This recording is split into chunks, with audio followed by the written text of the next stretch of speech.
Students, welcome back to Echo of Knowledge.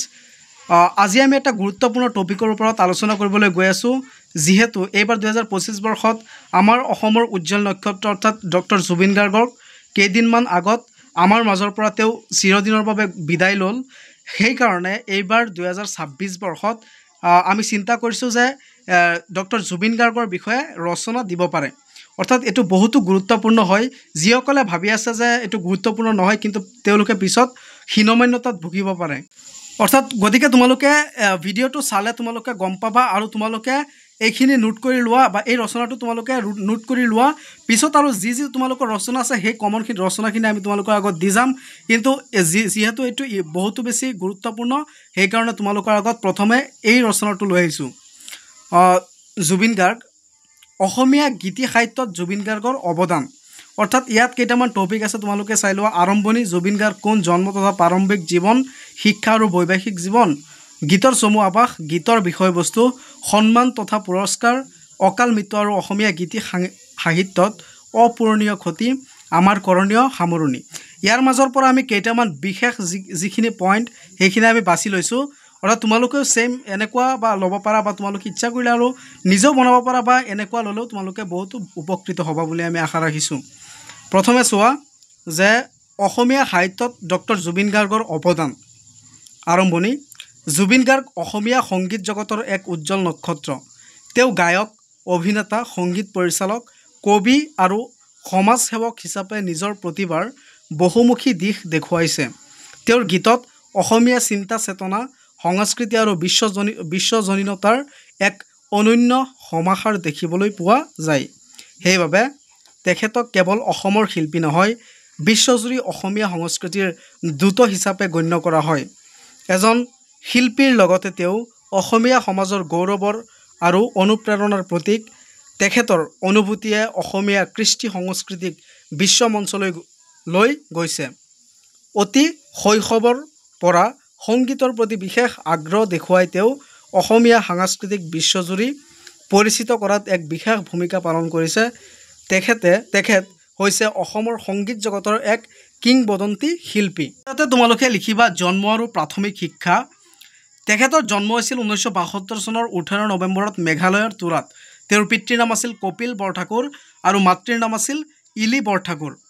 তেওঁলোকে উভয়ে সংগীতৰ সৈতে জড়িত আছিল। পৰিয়ালৰ এই সংগীতময় পৰিৱেশনৰ ফলতে জুবিন গাৰ্গ সৰুৰে পৰা বিভিন্ন ধৰণৰ বাদ্যযন্ত্ৰ আৰু গীত শিকিবলৈ সক্ষম হৈছিল। জুবিন গাৰ্গৰ প্ৰাথমিক শিক্ষা তেজপুৰৰ পৰা আৰম্ভ হৈছিল।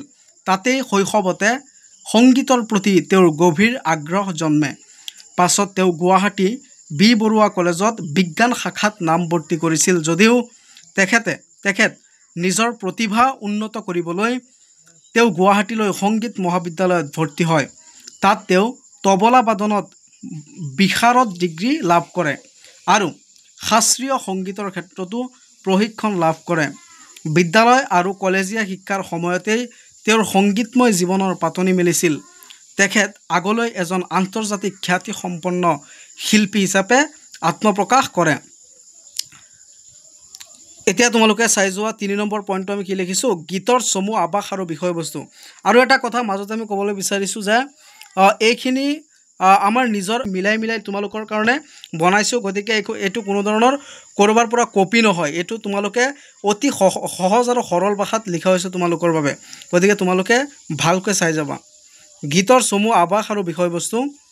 1992 চনত প্ৰকাশিত অনামিকা এলবামেৰে তেওঁৰ সোণালী যাত্ৰাৰ পাতনি মেলিছিল। তাৰ পাছত অসমীয়া, হিন্দী, বাঙালী, পাঞ্জাবী, তামিল, তেলেগু আৰু ইংৰাজীৰ লগতে মুঠ 40টা ভাষাত প্ৰায় 40,000তকৈ অধিক গীত ৰচনা কৰিছিল।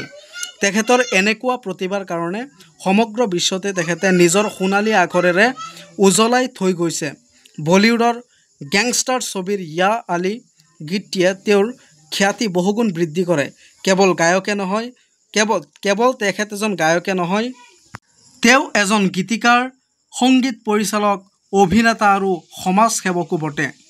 অসমীয়া চলচ্চিত্ৰত তেওঁৰ বিশেষ অৱদান আছিল। যেনে মিছন, চিন, কাঞ্চনজংঘা আদি ছবিত তেওঁৰ গীত আৰু সংগীত অতি জনপ্ৰিয়।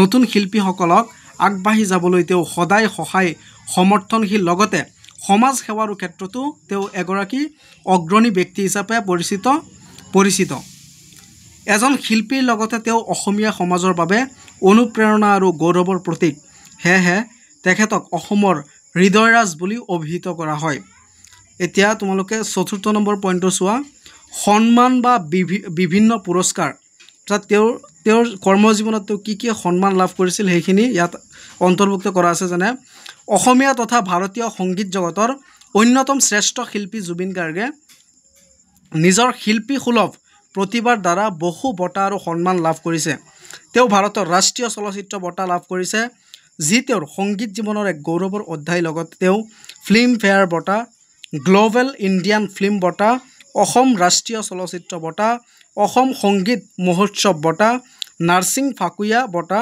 আদি বহু সন্মানেৰে ভূষিত হৈছিল বলিউডত ইয়া আলী গীতৰ বাবে তেওঁ বিশেষ সন্মান লাভ কৰে অসমীয়া সংগীত আৰু সংস্কৃতিক বিশ্ব মঞ্চলৈ লৈ যোৱাৰ বাবে বিভিন্ন সংস্থা প্ৰতিষ্ঠানে তেওঁক বিশেষভাৱে সন্মানিত কৰিছে তেওঁ লাভ কৰা এইবোৰ বঁটাই প্ৰমাণ কৰে যে জুবিন গাৰ্গ কেৱল এজন গায়কে নহয় সংগীতৰ ক্ষেত্ৰত এগৰাকী কিংবদন্তি আৰু অসমীয়া সংস্কৃতিৰ গৌৰৱ এই মহান শিল্পীগৰাকীয়ে অতি কম সময়ৰ ভিতৰত আমাৰ অসমীয়া জাতিৰ লগতে গোটেই ভাৰতবৰ্ষত তেওঁৰ অৱদানসমূহ সিঁচৰিত হৈ আছে তেখেতে আমাৰ অসমীয়া সংস্কৃতিক গোটেই বিশ্বতে চিনাকি কৰাত এক সবল ভূমিকা গ্ৰহণ কৰিছিল তেখেতৰ অৱদানসমূহ আমাৰ অসমীয়া জাতিক চিৰস্মৰণীয় হৈ থাকিব কেৱল যে তেখেত এগৰাকী শিল্পী বুলি ক'লে আমাৰ ভুল হ'ব তেখেতক জাতি নিৰ্মাতা তথা পণ্ডিত হিচাপেও আখ্যা দিব পাৰোঁ সেইবাবে তেখেতক হাৰ্টথ্ৰব অফ আছাম বুলিও কোৱা হয় গতিকে ছাত্ৰ ছাত্ৰীসকল এই নোটটো আমি নিজে বনোৱা গতিকে তোমালোকে যদি ভালকৈ লিখা তোমালোকে ইয়াত 10ৰ ভিতৰত তোমালোকে 8 মান হ'লেও তোমালোকে পাবাই গতিকে তোমালোকে চেষ্টা কৰিলে আৰু সোমাই ল'ব পাৰিবা যাৰ ইচ্ছা আছে সোমাই ল'ব পাৰিবা আৰু যাৰ ইচ্ছা নাই ইয়াৰ পৰা ভালকৈ লিখিলে তোমালোকে ভাল এটা নম্বৰ পাবা বুলি আমি আশা ৰাখিছোঁ শেষত এটা কথা কওঁ যে তোমালোকে আৰু যদি তোমালোকে এনেধৰণৰ তোমালোকৰ এছে লাগে বা ৰচনা লাগে তেনেহ'লে কমেণ্টছ কৰিবা আৰু তোমালোকে এই বন্ধুবৰ্গলৈ এই ভিডিঅ'টো তোমালোকে শ্বেয়াৰ কৰি দিবা আৰু ছাবস্ক্ৰাইব কৰিবলৈ নাপাহৰিবা ধন্যবাদ